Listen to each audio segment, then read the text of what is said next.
Hello, everybody. It's the TV Optimist. Today, talking about the Umbrella Academy Season 2. So, that first season was absolutely insane. One of the best shows I've ever seen.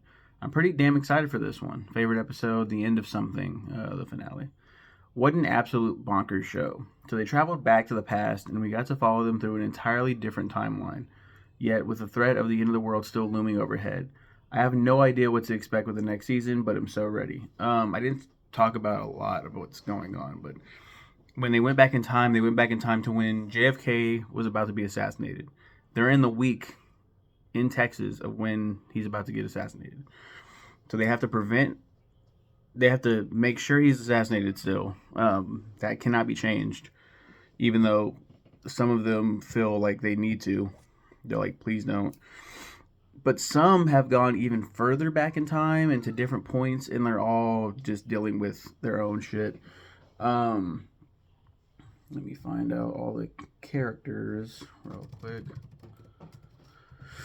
Umbrella Academy Season 2. Um, yeah, Vanya is a lesbian now. To reflect at the time Ellen Page's being a lesbian. Thought that was pretty cool. Vanya is with. Okay, let's go back. Five time travel goes awry, scattering his siblings between February 1960 and October 1963 at Dallas. Five arrives there on November 25th, 1963, minutes before a nuclear doomsday, which he later surmises is linked to JFK not being assassinated. He finds his siblings battling Soviet soldiers when an elderly Hazel appears, explains to Five the nuclear missiles in the sky are the apocalypse, and that the Hargreaves siblings have 10 days to stop it. So kind of like copy and paste from the first one, like, fuck, we gotta do this again. You time travel back with the help of a briefcase, but three Swedish assassins, Axel, Otto, and Oscar, arrive and kill Hazel, who slips a roll of film in Five's back pocket before he dies. Five space travels, ending up in the house of a man named Elliot, who agrees to help Five. I don't know who Elliot is. I don't know who any of these people are. The other siblings' lives are revealed. Luther is a bodyguard for Jack Ruby.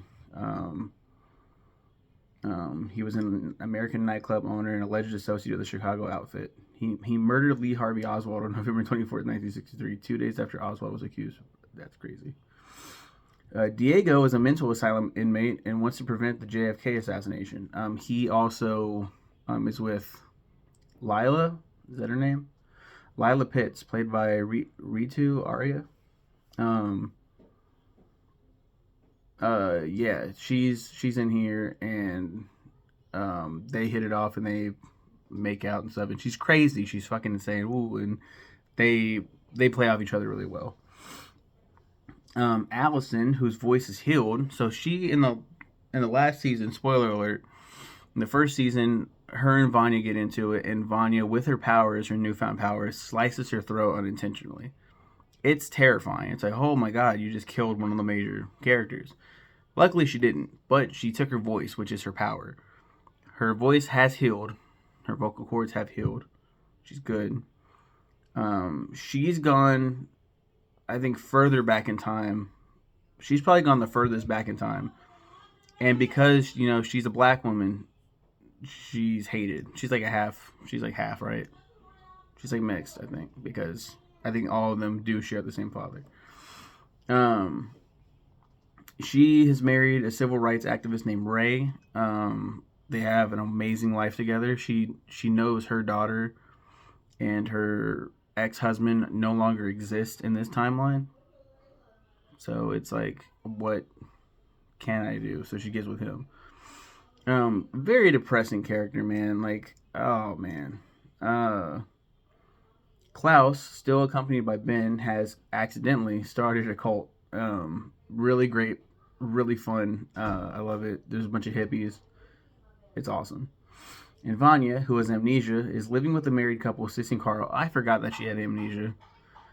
And is the nanny of their son Harlan. She develops feelings for Sissy because Carl is an abusive husband, and she feels protective over both Sissy and Harlan, and then she steps up, and then once she starts getting her memory back, she's like, oh, fuck, I can, like, take him out, and then we can run away together. But unfortunately, spoiler alert, spoiler alert, spoiler alert. They got to move on. They have to leave the timeline in the finale. So everybody has to go, basically. It's revealed in the finale that Lila is one of the siblings, is one of the gifted children. Because there's a bunch of gifted children. There isn't just the six or whatever of the Umbrella Academy. There's a lot more children, and some of them just weren't special enough. So they went on to live their own lives or get killed or some shit. I forgot which one it was, but one or the other. But Lila is one of the kids, I believe. Yeah, this is weird because going through this, I look at trivia on IMDb, and I'm looking through all the trivia for every single episode in the Umbrella Academy 2. Almost every single episode has got shit reviews. I was like stunned. I'm like, why do they hate this show's boring and it sucks and blah blah blah?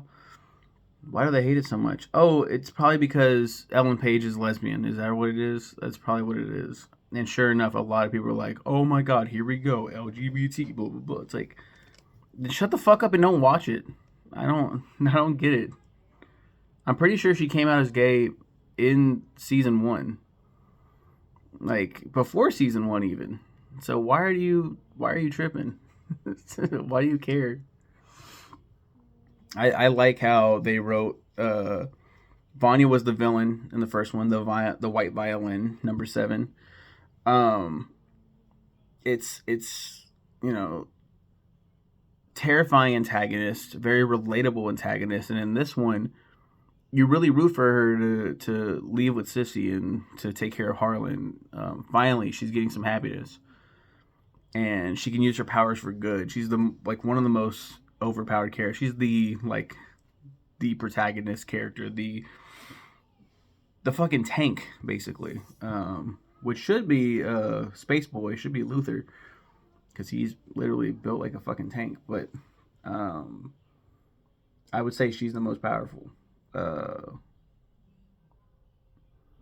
And now, spoiler alert for season 3, he, Victor now, which we'll talk about whenever I review that, because this took forever. I was like, wait, the last season I wrote was like 2 years ago. The review for the last season.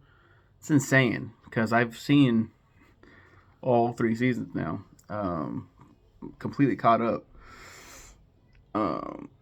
But yeah, that's the Umbrella Academy. If you haven't seen it, so it's a wonderful show.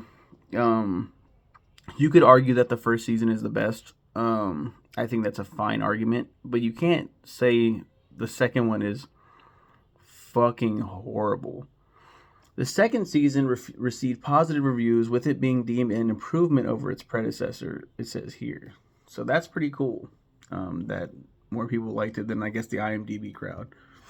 What's funny, though, those really scathing reviews were getting, like, no likes. Like mostly dislike reviews. Like, shut the fuck up. Stop screaming into your echo chamber. It's dumb. You all take care. Have a good one. Ta-ta, bye-bye, farewell.